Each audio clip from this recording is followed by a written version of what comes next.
The Very Serious Crafts podcast is now on Patreon. Head on over to patreon.com/seriouscrafts to support our podcast and get early access to episodes, find out about our unfiltered Patreon-only off-week episodes, and more. You're listening to the Very Serious Crafts podcast. We're very serious crafters, and we craft very serious crafts. Very serious.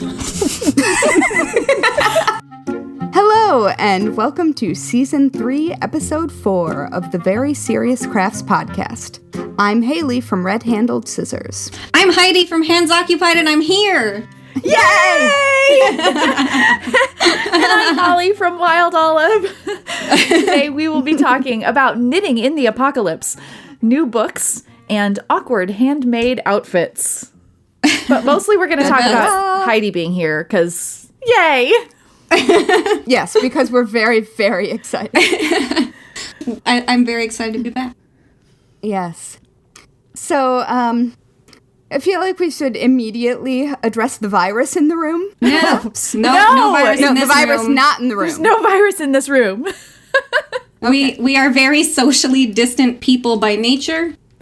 It's true. We never leave our apartments, so it's fine. Yeah. Our apartment, house, all of the things. We stay inside. Cave. Cave. So I guess since I'm in New York City and it's basically crickets outside in my neighborhood and everybody is inside except for the people doing deliveries, which, bless them. It's my thoughts exactly. Yeah. And I hope they're getting hazard pay. Yeah. So in the current world where we are living with the coronavirus pandemic, I'm not really sorry about having an extra large craft supply stash. You know that thing I've been complaining about for a couple of years now? Yeah. It's fine. Yeah. Well, it's really fine. Yeah. I was thinking about this because, like, we, for people who subscribe to Patreon, the most recent episode there, Half Stitch, we talked about craft supplies we couldn't bear to part with. And, I mean, the current state just reinforces all of that. Yeah. It's true. I feel great about having enough of pretty much all of the things that I could just hang out and make stuff for at least a year. Yeah. Let's hope that is not a thing. I don't think I could. No. I don't think I could afford to do that for a full year, but boy, I would do that in a heartbeat if I could. Oh yeah. Well, I'm not saying I'm going to. No. Yeah. We're all working per usual. Yeah. Because we always.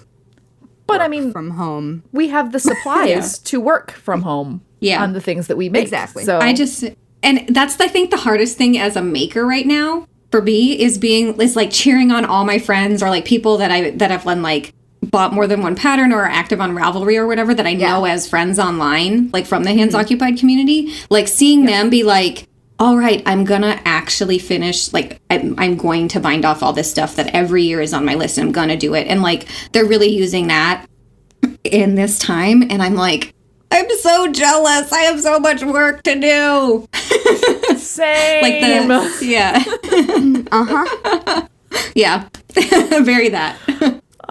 But also that's a good problem to have right now because a lot of people are panicking because they don't. Yeah. Yeah.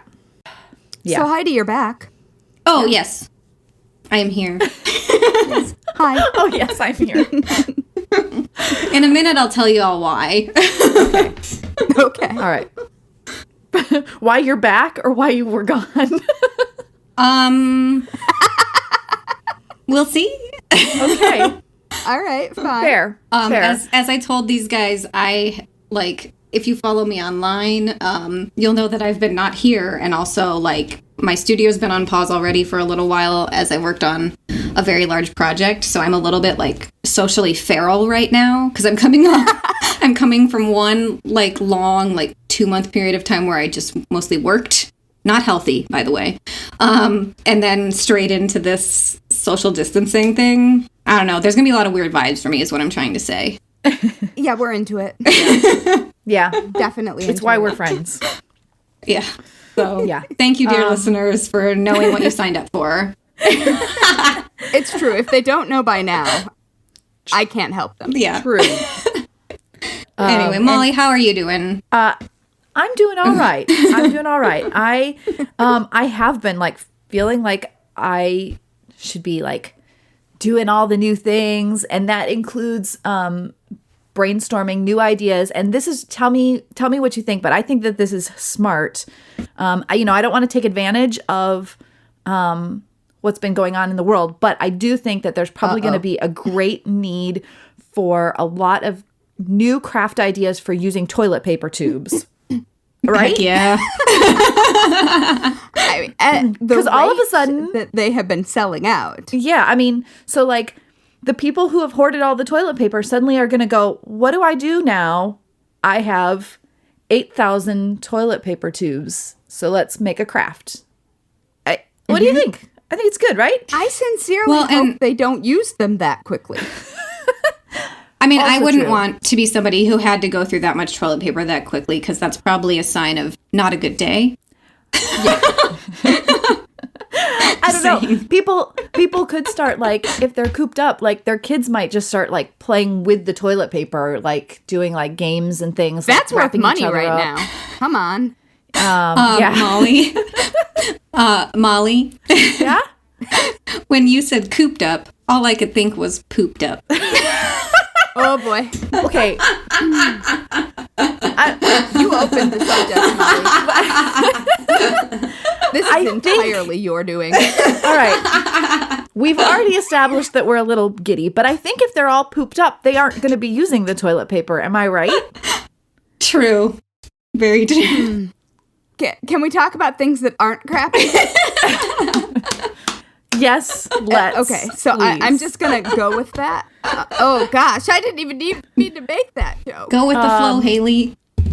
Yeah, okay, so let's Before we jump into talking. Yeah, before we let's move away from things related The to toilet.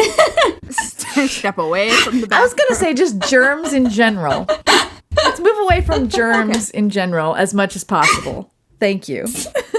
Sorry, guys. All right, fine.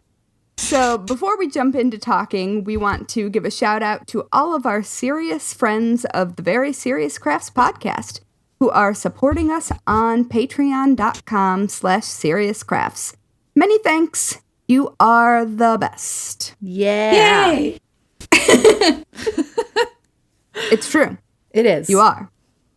We like you a lot. We're sorry about the toilet paper. Okay. So, since I guess we're just going to stay on the subject of viruses that are freaking us all out, I have seen a lot of really creative ways that people are figuring out for hanging out and making things together and spending time together, since we can't actually, say, go to our knit nights or go to events that are being canceled and things like that. Yeah. And so yesterday I had my very first video stitch session on Zoom, which is also a thing that I only learned about yesterday. And it would seem that everybody is having meetings on it right now. So Yes. there we are. And I think that's the platform that a lot of colleges are planning on using after this extended spring break, from what I've read. yeah, and I like it because it does the like Brady Bunch style tiling. Yeah. So it's also visually funny, whatever anybody happens to be doing, because it looks like they're doing it to the person in Brady whatever Bunch style, position around yeah. them. And I think that's funny. But so it was shockingly effective. Nice. I thought. And also, you know how when you're at like a larger knit night or crafting group where you can't necessarily see everyone and talk to everybody because, yeah. you know, they're at the other end of the table or whatever. It was kind of nice to be able to see everybody's face all at the same time. And we just sort of took turns telling each other what our current experiences were and where we were at while knitting. As a weekly, well, not right now, but as a weekly facilitator of an in-person craft night that's largely knitting, I gotta say, one person talking at a time would be such a relief in real life. Oh, yeah. But I get it. We're all excited. But that's always a thing that I'm like, I don't even know what's going on. I hope they're having a good time. Yep. It's always fine, but... Yeah. So it was cool. And it wasn't even people I knew maybe a third of the people who were there, but I also knew that the person who organized it is like one of the original people who brought back like knitting and stuff in the 90s. And so she organized it, and so it was a really cool mix of people and that also different kinds sounds of crafts. As a knitter who's in my early 30s, like that crew of people, I probably would be so psyched to even talk to. I would probably just be sitting there with my knitting like tick, tick, tick, tick, tick, not a word. It was very... I had a few moments where I was looking around and I was like, this is my life at the moment. That's interesting. Isn't that cool? Yeah, I was a little bit fangirly, I will say. I mean, and it's awesome. As somebody who now hosts a podcast with two of my heroes, I'm not embarrassed to say that. You're not my heroes anymore. Just kidding. Don't meet your heroes. Exactly. kidding. Oh, no, that's the best.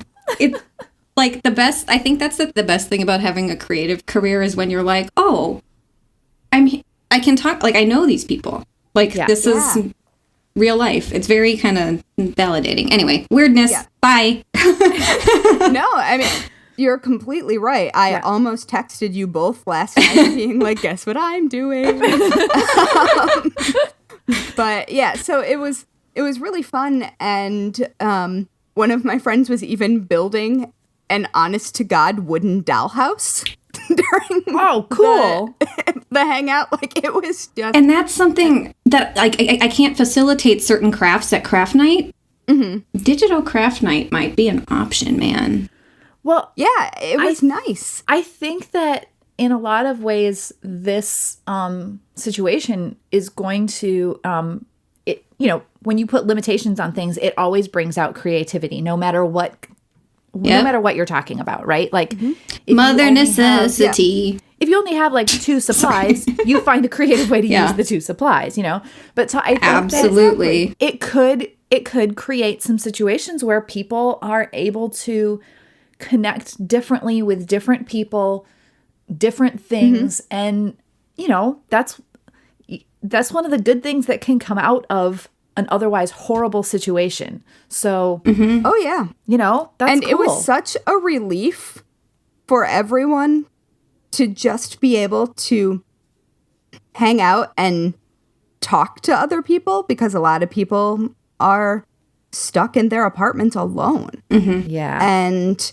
like, it was just so nice to be within a group of people who were stressed out about the same thing and also being really supportive and coming up with creative ideas. And like, if people were scared, reassuring them. And it was a really nice, it was such a relief to have sort of like the social levity in what has felt like such a serious time. Yeah. And yeah, it was really great. Well, and for me, we'd be remiss not to say that everybody's anxious right now. Yeah. And for me, one of the most, I guess, encouraging things has been connecting. Like, I'm part of a community of people who have a similar medical condition. And through this coronavirus scare, there's some people who are homebound to begin with and immunocompromised. And it's been really inspiring to see some of these individuals become community leaders and teach people who aren't as bad off as they are what they can do now and what they might want to do now, and like medical advice that they're receiving that people who maybe are avoiding the doctor could benefit from. Like, it's they're not real doctors, but it's just people like really digging deep and connecting as a community, like person to person, even digitally. has been really, really inspiring to see, especially when it's somebody like that who like has a lot more to be scared of than me right now, for instance. Right. Oh, yeah. And I think it's also interesting, like, my best friend texted me and was like, hey, we should make a video date to hang out. And, like, people are actually, like, I don't necessarily see my best friend very often. Right. We live in the same city, but because it's New York. City, it doesn't matter. Well, yes. Yeah. Well, we live in the same borough. Okay. We live within walking distance of each other. I gotcha. But like, you know, half an hour walking distance. Yeah. But so we don't see each other all the time. And she's now at her boyfriend's place in Upper Manhattan. And so I'm not going to see her until the end of this. Yeah. And it's really nice that people are specifically reaching out and making plans in a way that I think that I have more plans to actually interact with people right now than I ever do. Yeah. Yeah. I think I'm probably the same. Yeah, which is weird to think about. Yeah. I'm trying not to let that stress me out, actually. That there's more, I am actually having more interaction right now. Is that terrible?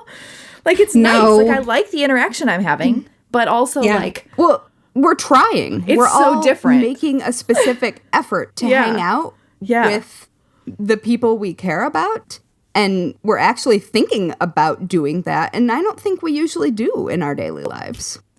Blah, blah, blah. I don't know where I'm going. Have you been watching anything this? I think you're going to Norway, aren't you? I am. I'm going. Yeah. So while all while all of this has been going on, like, and we're all giddy about it, apparently, or something, or something, Yes. I am not physically going anywhere. I was actually supposed to be in Brooklyn and seeing Haley face to face, but that is not happening now. It's true. Well done. Good call. Yeah.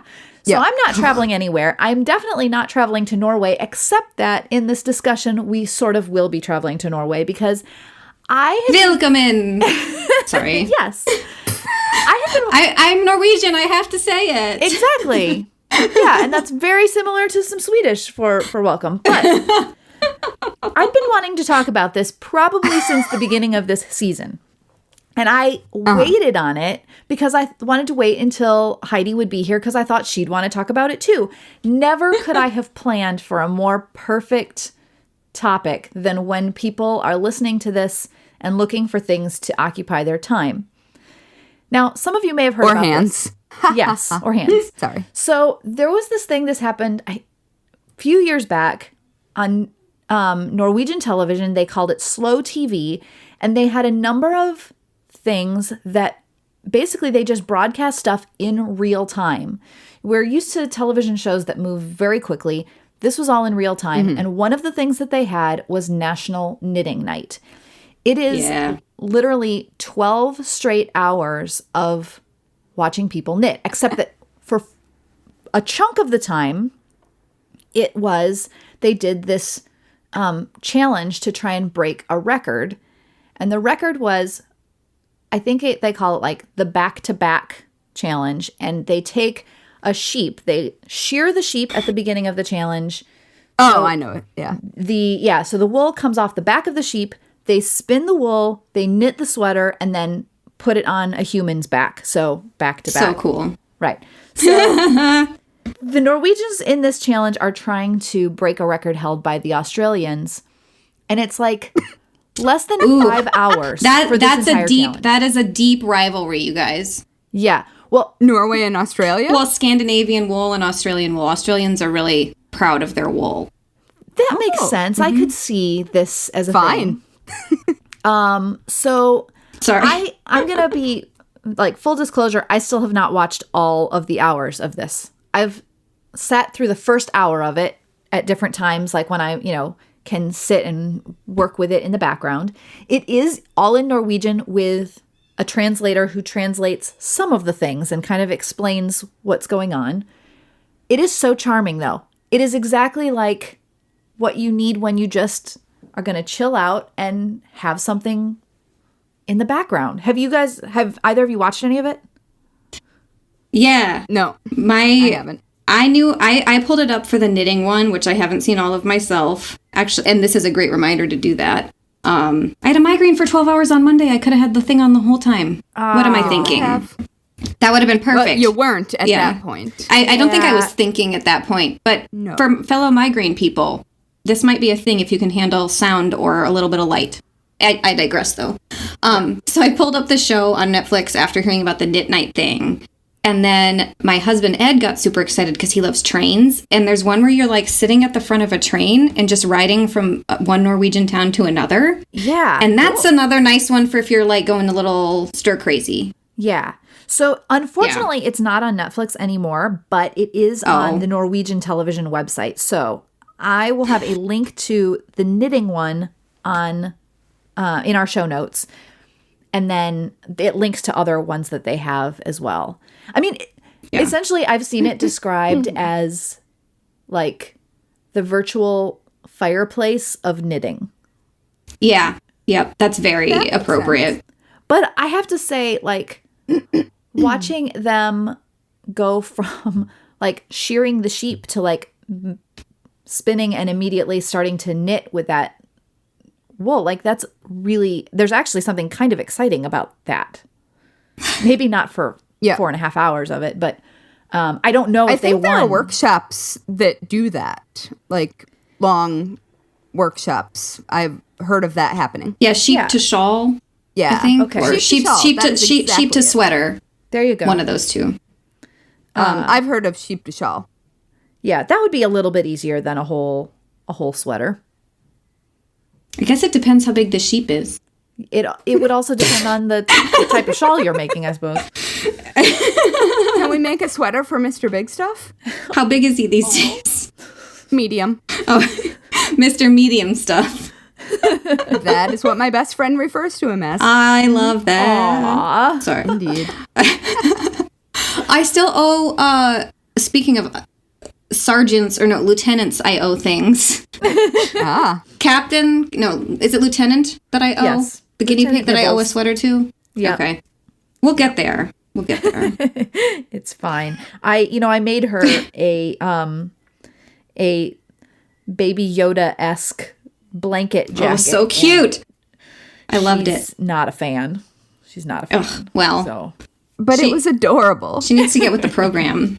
The Star Wars program. Yeah. Sorry, guys. Yes, that. Oh my goodness. Leave the house after it's safe, guys. I am a cautionary tale. Anyway. Are you through with that, Mollie? I'm through with that because I don't think that we should talk any longer than necessary about a thing that is literally 12 hours of watching people knit in real time. So that's probably fine. Okay, fine. Yeah. All right. I promise this is just coffee and cream. Oh, I haven't had any coffee in like a week and a half. Oh, man. Are you a psychopath? I just don't make it for myself in the morning. I go get it. Oh, you're probably going to be really healthy after this. From sitting on my butt inside. Mm-hmm. Super healthy. Self-care. Okay. So I went sort of down a rabbit hole with regards to sewing machines after seeing a BBC article during Women's History Month. Is that this month? That was last month, right? I don't know. International Women's Day is March 8th, so I think it's March. Okay. Right? Sure, great. Isn't it Women's Month and Craft Month are the same? Which is funny. No comment. Well, I'm about to head down that exact. Actually. All right. So, sewing machines. They, at least what we know of right now as the modern working sewing machine design, turns out was I guess, invented, developed, because sewing machines existed before this, they just didn't work,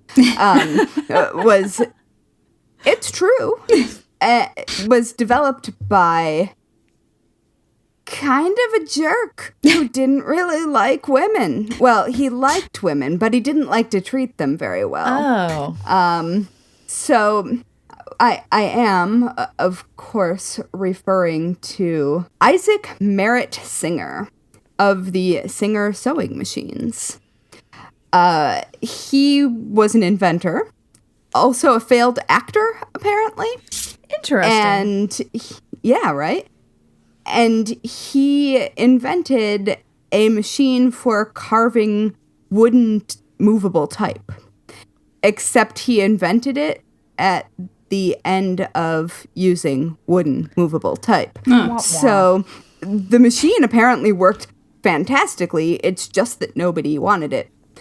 And so in sort of the same space where he was working, there was someone who took a look at his carving machine and thought that maybe he would have some ideas for making a sewing machine that actually functioned. And, as history would have it, he did.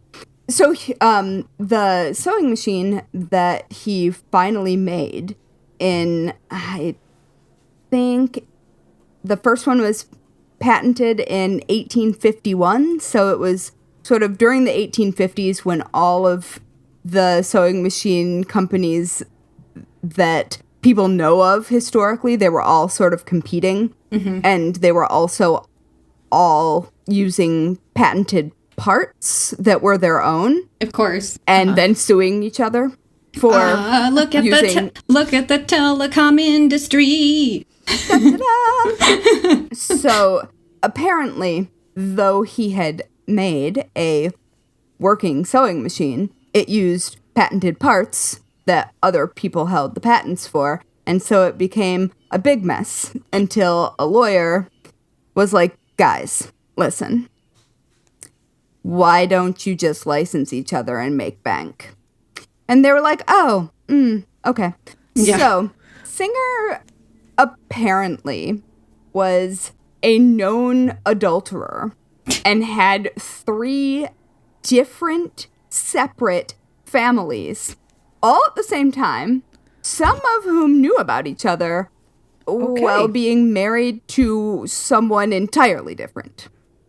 So he doesn't have a great record with women, is the thing. Mm-hmm. Except for now he's got this sewing machine and wants to sell it. And he has to convince a bunch of men that women are capable of running this complicated machine, which is not a complicated machine, for the record. Shaking my head.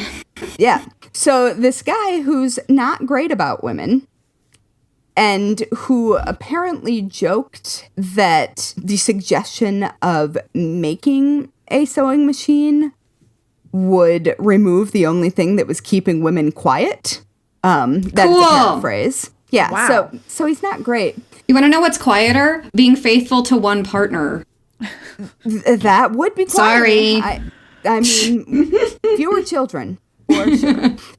And that was a thing. So anyway, so this guy with the terrible record with women and also like openly joking about how he didn't particularly enjoy their existence. Suddenly, his behavior would behavior would dictate otherwise. Sorry. Just because he enjoyed sleeping with them, I think, does not mean he enjoyed speaking with them. Well, yes. So, the Singer sewing machine ended up getting marketed specifically to women because women were the ones doing the household sewing. Women be sewing, y'all. Right.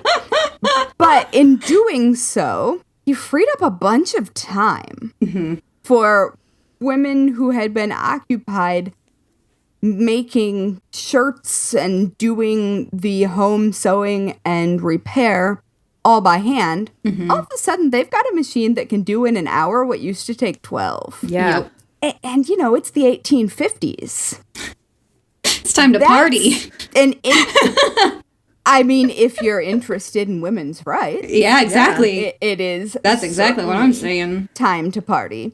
So he not only started specifically addressing an economically implied purchase, like a purchase that would be a large household expense, specifically to women.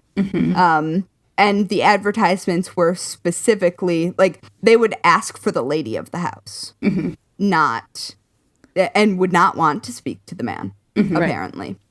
And so he's definitely doing one thing and, like, completely blowing that apart with what he needs to do to make money. All I can think about is how fast you can crank out a sash that says votes for women once you got that machine. That's what I'm saying. So, heck yes! Anyways, what a dum-dum. That was sort of a funny chain of events for getting to this sewing machine that would also later provide economic freedom for women who could work in factories and things like that. And he just didn't really like women. And that is a bit awkward for him.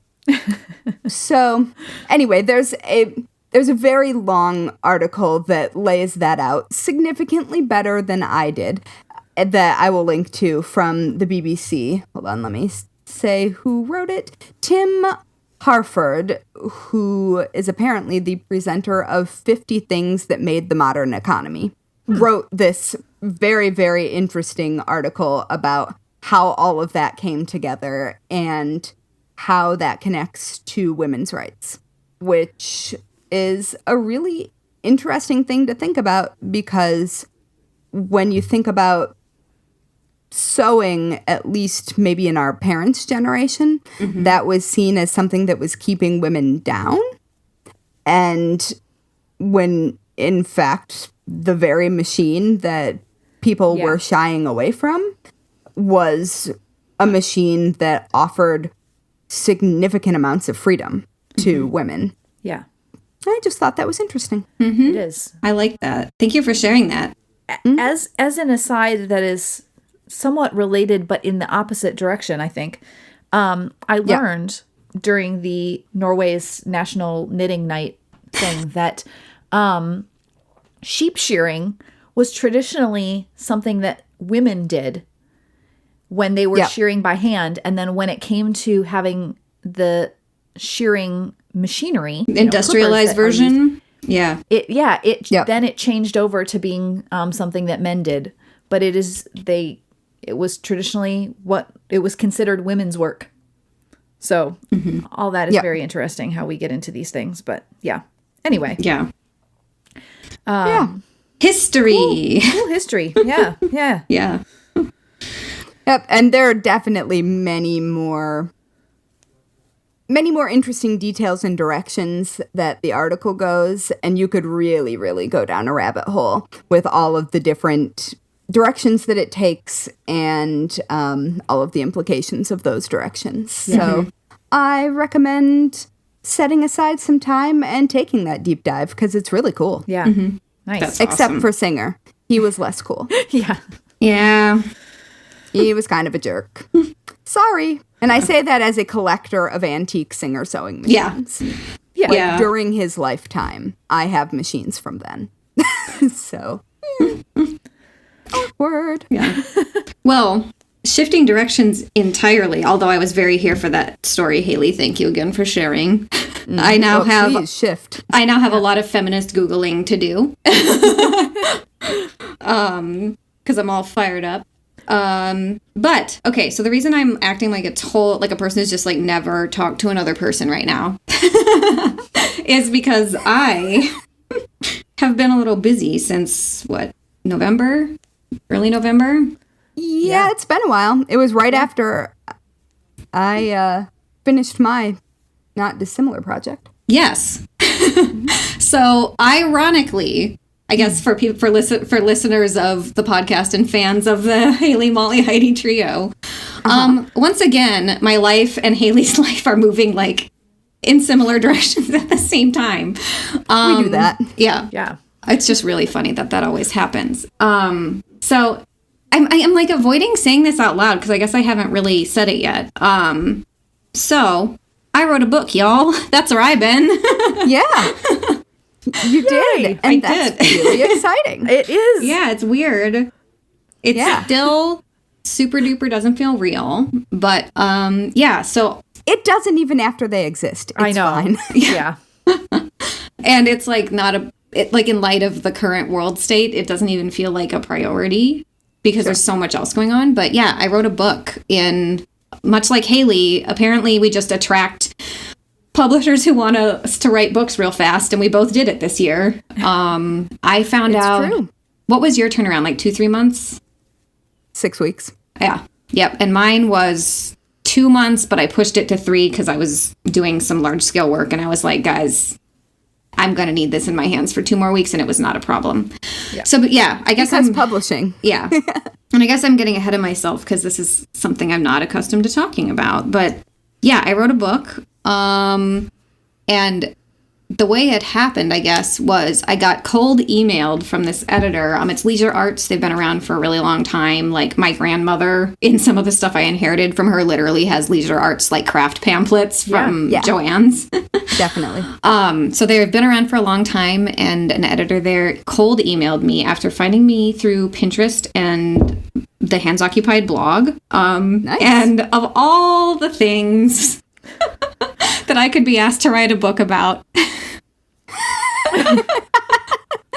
it's freaking Latchook, you guys. I That mean, totally Because we peaked. can't get away from it. it's Yeah. kind of perfect. It might not have been what It you really thought was the is. best fit for you, but Yeah. Yeah. Our entire podcast has been leading up to this moment. Yeah. Is all I'm saying. Like, if you've listened since season 1, like, one of my topics from, like, the second or third episode is about how, guys, I think I love Latchook. I didn't think I would. It's weird, and it's from, like, the 80s and 90s, and it's all, like, clowns and unicorns that I'm not into. I mean, I'm into the right clown and unicorn, but not in a, like, paint-by-number version of a Latchook rug, okay? Or clowns, let's not. Yeah. And and so turns out you can just like write a blog post about something and wanting it to be a thing, and some editor can see you and be very much on the same page and already want to be writing a book in that vein, and it's like, hey, you know how to do this, and what you've done on your blog is the vibe we'd love to see in a book, but we need it in 2 months. Can you do it? You can. But you have to put a lot on pause and deal with a lot of anxiety for a long amount of time. Yes, that is true. But, like, it's real. It has a cover, it has a name, it has photos, and we're in the middle of editing, and we all work remote, so it's still getting edited while we speak. nice. That's exciting. I am delighted, and I can't wait to see your designs. I mean, I've seen, we've all seen a little sneak views because, we get the inside look at Heidi's life. But Or the, like, panic text, like, you guys have both written books. Have I destroyed my life? Like, am I doing everything wrong? Am I going to not have a career again because of this? And you guys are like, no, it's fine. it's fine.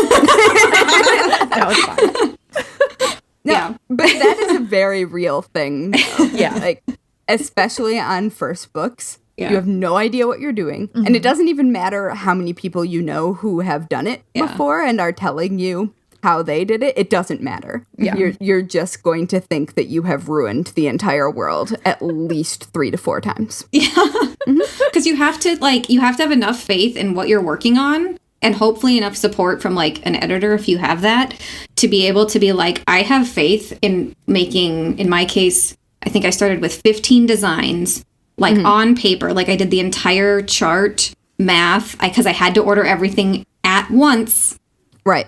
for the entire book, and hope that I didn't screw That's up the so math. stressful. because there's like no guidance out there about like calculating yardage, you know, like it's not like here's 100 blog posts on getting good gauge in knitting. Latchook, nada, nothing.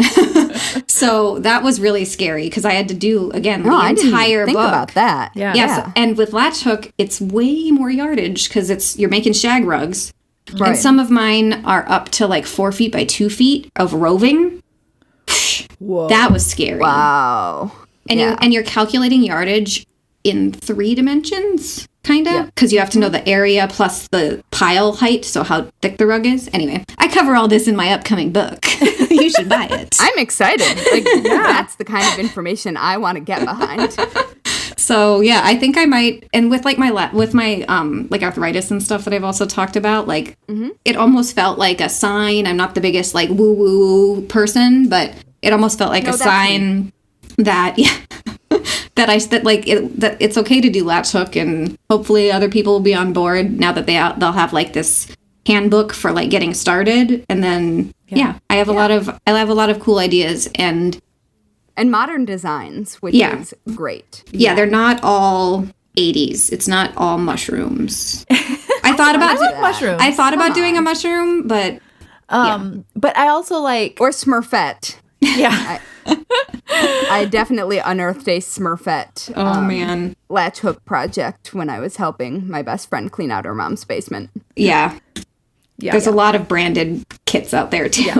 Yes. Well, and again, like having seen a sneak peek, like you've done some really cool things that just you don't think of with Latchhook, or even that you look at and immediately say, oh, that must be Latchhook. And I think that's cool. Like you've found ways to use it. So I'm excited for it. I'm excited for the book. Yeah, it's me too. It was really interesting because I think having a short time frame, I had no choice but to have like faith in my own freaking ability, and that I've been doing this for like 10 years. Because that's a thing I really struggle with, is just being like convinced that everything I've ever done is garbage. I mean, I think that's a relatable sentiment. And then when you're like, I am under legal contract to a publisher to get this on time, and also like try to have it be something that's in my style, but it's in a technique that there's really, like I said, not a lot of direction for. So I just had to get to the point where I was like, relax, stretch every day, meditate, take breaks, but don't like just stay the course. You just trust your initial idea. And I built in 2 extra projects so I could light 2 of them on fire if I really had to. And it worked out. That's great. Yeah. Sorry, I'm rambling, but it's been a wild couple of months, and it's really, I think, drastically like improved my maker like brain for the better. Like I feel already like I'm way less precious about everything. Like I'm not like inventing the cure for coronavirus here. You know what I mean? Right. Like it's a craft design. Thank goodness. That would be awkward if you were latch hooking. Oh my god.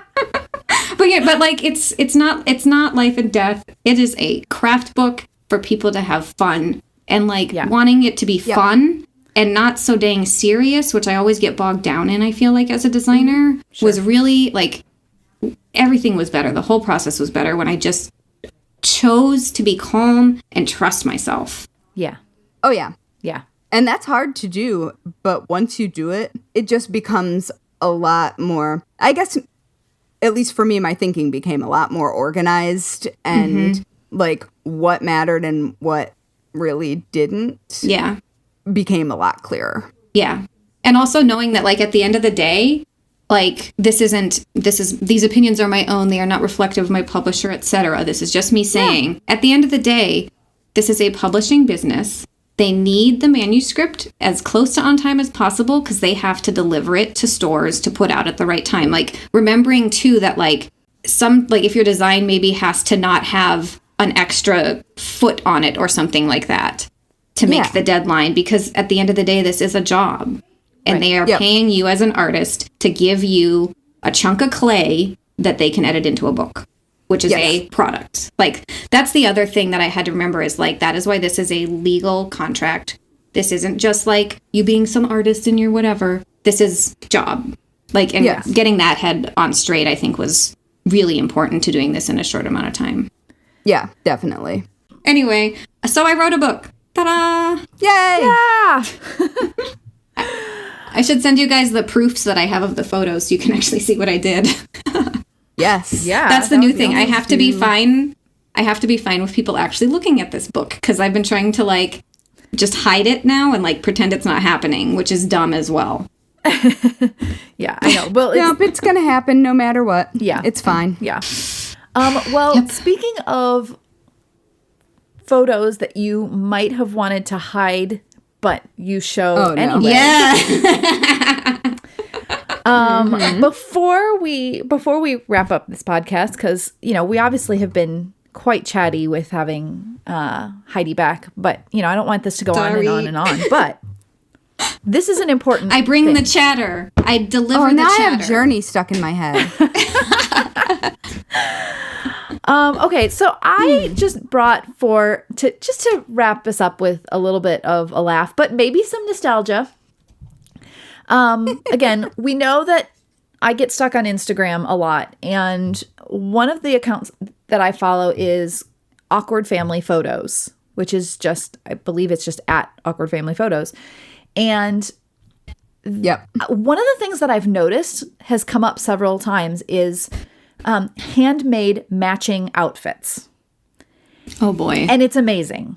So I have put a few of these into these links here for Haley and Heidi to view. I don't think they've seen all of them before now. I'm opening them for the first time right now. And I'll have all the links too. in the show notes. The first one I have is these. I definitely remember this fabric from, like, being in fabric stores in the 90s. The 90s, yeah. Yes. It's a blue and white sunflower gingham everything. with sunflowers all over it. And all of the women in the family are wearing outfits out of this fabric, all different little styles. You know that they thought that was going to be adorable. And I guess it kind of was, but also it's cute. It's cute. It's not as bad as some. right. It doesn't age real well, but, you know, it's okay. Another one. Hold on. I love that they, like, all went to probably Joann's.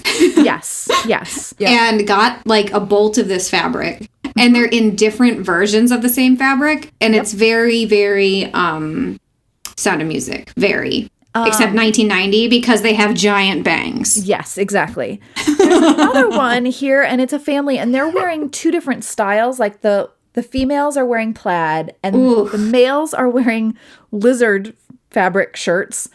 And this is the caption on it. It says, "Not sure what we were thinking, but it seemed to be a good idea at the time. It's become a running family laugh and a threat from my wife every time she goes to the fabric store." I would totally wear the lizard fabric. I mean, like, it could be a whole, like, dress, you know? Like, I would for sure. They're geckos. Yeah. And I would totally wear them. Mm-hmm. They clash. It does. I don't think they work together is the thing. They should have all gone lizards. Yeah, I agree wholeheartedly. Those ones are, like, a little bit more recently vintage. Now we're going to move into some older things. And the next photo Are we going to get 80s? It's yes. Oh, yes. Are you at the are you at the crocheted outfits? Yes. Yeah. So yes. They're like granny square, like, jumpers and rompers for these three little kids. It was from 1974. I think it's absolutely adorable. I mean, obviously, yeah, I would. Maybe they're little. Yeah, it's really sweet. I mean, again, I would totally wear the overalls that the boy's wearing. Yeah, you would. Didn't I sent you all a picture of crocheted rompers, like 3 crocheted rompers? Didn't I? Yes. That I said, like, we could, like, so this is kind of like a version of that. So yeah, listeners, I hope that you are viewing these along with us because they're fantastic. Yeah. We have, Yes, definitely look at the show notes. you know, again, especially you see a lot of like the ladies who are wearing their matching handmade outfits. Presumably they were handmade. Yes. One of them includes kerchiefs. So they're like head to toe in this bold fabric. I've seen this one. And the my a personal favorite is the dresses that are like the print fabric that looks like Dresden squares, or quilt blocks. Again, I love it says our Aunt Helen made these for the three of us. I was mortified. Helen. Yeah, I had an Aunt Helen. Same. Did not make matching outfits for us, but she did make me. So I'll have to talk about the doll. I have an Aunt Helen too. It was the thing, you know. But yeah, I mean, it says the person. I think it would be fine sleeveless and without the ruffle, and also obviously without the kerchief. Yeah, well, it says is so 80s. The person who shared the photo said that she was crying, and the compromise for being in the photo was that she didn't have to wear the bonnet. So she's the one who's without the bonnet. Yeah, she says, even then, at a tender young age, I knew this was very, very wrong. But it's just. But my it's just favorite. A lot. I honestly think my favorite is the last one that I have here, and this what's my. First of all, let me just say let's see. It was my grandpa's sisters and mom, and maybe his aunt also. I can't remember. They often dressed like this photo. This is again, head to toe turquoise. And to the point where like my cousins, I think, referred to them as like the turquoise trio or something like that because they loved wearing this color. But what we have here, if you aren't seeing this, is parents and very young child in turquoise pants and vest with blousey tops underneath, little lavender neckerchief. And what is different about this... turquoise bell bottoms. Yeah, they're like bell bottoms. Let's be clear. But they're like, like short. They're and giant shirts. Collars. Yeah. Yeah. And the kerchief. Oof. Yeah, it's a whole thing. But what is interesting about this one is it was the dad who made these outfits for them. It says he was taking... he did a nice job. Yeah, he did. Those are well tailored. Yeah, the pants. He was taking a costuming class because he was working on his PhD in theater. And so he made these for the family. Again... I mean, even the vest on the woman is very, very well shaped. Yeah. He did a good job. Yeah. I'm more impressed with her pants. The fit looks good. I would wear those pants. Well, no and problem. I think actually the thing is all of these seem to be very well made. And there's a lot of thought that goes and they into all this. fit. Yeah. Mm-hmm. Yeah. And I think that even though like you look at these and you're like, oh my goodness, everyone's wearing matching outfits. But like, it's really sweet, you know? Mm-hmm. Yeah. I also really appreciate the child with its like bottom lip very far out. Yep. Yes. I actually think they look kind of good. Like very specific time period, but I like this picture. I think it's cute. Yeah, I think, and actually I think that the older ones are even better than like the ones from the 90s, and maybe like 20 years from now the ones from the 90s will feel even more like, I think probably because I remember. But we survived that. Yeah, exactly. I remember when that was the thing. In fact, I think I've mentioned before the time that my mom made matching outfits for my sister and I for a vacation, and we wanted them, but they didn't come out how we expected, and we did not. We like barely wore them. I felt terrible. I still feel terrible now, but yeah. That's really funny. Yeah. So anyway, just a little fun to wrap this up because, it also is something that you could go on and enjoy extra screen time looking at all of the awkward family photos, some of which are a little extra questionable. Not all are as wholesome as matching family outfits, but yeah.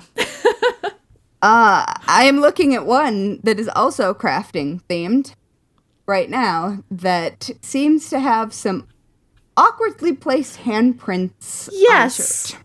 Yes. I see what they were going for. They just didn't quite think it all the way through. They're perfectly placed. They are. Anyway, They are. you should go take a wander through these photos. You will see immediately what I'm talking about. Yes. Anyway, that's all I've got. Just some awkward handmade outfit photos. And what more do you need? Exactly. Nothing. Honestly. Someday I need to find a picture of the jumper my mother made me in the 90s. It had a matching scrunchie that she made with extra fabric, because that's obviously what you did in the 90s. Why would you throw a scrap of fabric away when you could make unlimited scrunchies? Anyway. Well, I mean, yeah. And the best part was, first of all, she always made me wear this dress to mass, because I guess she really liked it on me or something. Okay. But the fabric she picked was like the kind of fabric that one would sew a daishiki from. Yeah. And I have blonde hair and blue eyes, and I lived in North Dakota. So I don't know. I need to find a picture of what this dress actually looked like, because my memory of it is certainly worse than the reality. At least I'm really hoping. Okay. Yeah, it sounds rather problematic. Yeah. So that might be my own awkward family photo, if it exists somewhere. I'll have to see if I can track down any of ours, although, yeah, I think we probably tried to avoid photos, if at all possible. Yeah, I think I wore my little jumper with the turtleneck a lot, because it was the 90s. Mm-hmm. Oh, turtlenecks. Yep. They look terrible on me. And my mom used to make me wear them all the time. Yeah.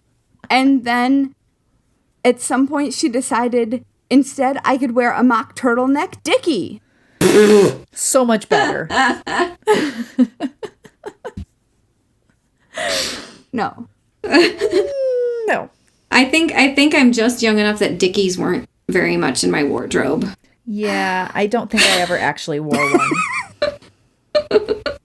Well, let me tell you, they itched. And I'm sure you loved it. Would just work their way up. They didn't do what they were supposed to do. Right. Also, why don't you just wear a shirt? I don't understand.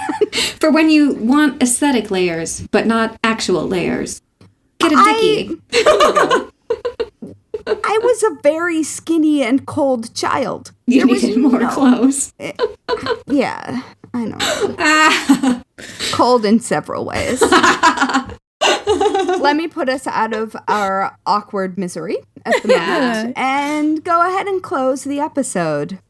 So, thanks for listening to the Very Serious Crafts podcast. You can follow us on Instagram and Twitter at Serious Crafts and on Facebook at Very Serious Crafts. You can also find show notes and all things Very Serious Crafts at veryseriouscrafts.com. And finally, if you're a fan of the Very Serious Crafts podcast, which I'm guessing you are if you're still listening, please leave us a 5-star review on whichever platform you use to listen to podcasts. Good ratings help us show up in recommendations, which helps more people who love crafting find us. Yes. Thank you. Yes. And, the end. The end. Oh, I just... It's really just thinking about dickies. It's really nice talking to people. Yeah. Yeah. It's very nice seeing and talking with you. I know. And Like like, your cute alpacas. What? Your alpacas, aren't they? yeah, you're wearing Oh, are you looking at alpacas. my pajamas? Yeah, they're alpacas, Christmas theme alpacas. They're wearing pom-pom necklaces and scarves and hats. And no dickies. Nice. No dickies. See, that is the one instance where I think it might actually make sense. An alpaca because with you'd want it to just hang down instead of, like, can you imagine trying to make a shirt that would fit an alpaca? Well, and it feels redundant. Yeah. But they'd want that fashion sense of the mock turtleneck, clearly.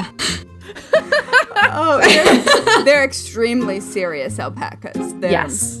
They're very, very stylish. Yeah, the Very Serious Polished. Alpaca podcast. They have their own. Polished alpacas. Podcast.